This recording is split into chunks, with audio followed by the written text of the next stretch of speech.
Oh, c'est dingue comme la pomme, ça donne la pêche. Les pommes, ce sont les produits phares des cueillettes Chapeau de Paille. On en compte plus d'une quinzaine de variétés. Aujourd'hui, Marion et Thibaut vont nous faire visiter leur verger en Seine-et-Marne. Ils les bichonnent toute l'année et ils vont nous expliquer comment. Waouh Marion, mais ça en fait des variétés de pommes. Pourquoi en avoir autant dans la cueillette? Finalement, c'est pas tant que ça, il y en a des milliers qui existent de variétés de pommes.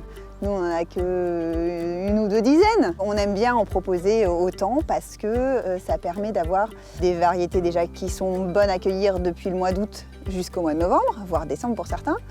Et ça permet d'en avoir pour tous les goûts. Est-ce que vous avez aussi des pommes de reinette et des pommes d'api? Elle est drôle cette blague. Elle est très bien.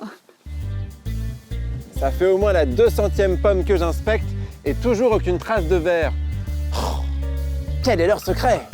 Bon, on est formé aux techniques de l'agriculture bio, donc par exemple on met des petits Scooby-Doo dans nos vergers. Ah, c'est un diffuseur de parfum comme dans votre voiture, sauf que ça sent l'odeur du papillon mâle et le papillon femelle ne trouve pas le vrai papillon mâle et donc il n'y a pas de reproduction et donc pas de verre dans vos pommes. L'hiver, on vient ramasser les feuilles mortes pour diminuer les risques de maladie et même on met parfois des filets au-dessus de nos vergers pour les protéger contre la grêle. Marion, maintenant on va faire un petit quiz. Voici un buzzer Merci. et je te pose des questions. Quelle variété de pommes utiliser pour faire un crumble?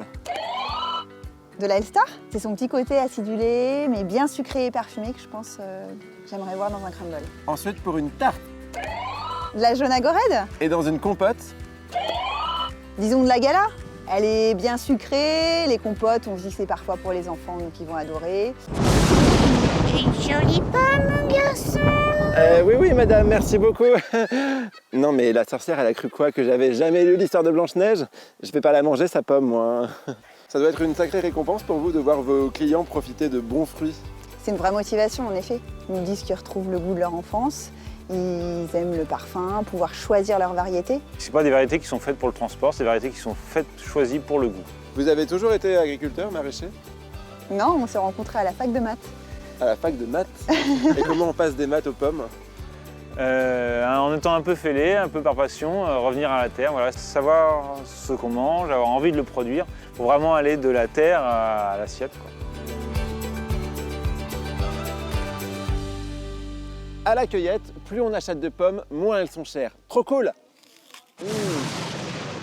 Oups, je crois que j'ai croqué dans la pomme de la sorcière.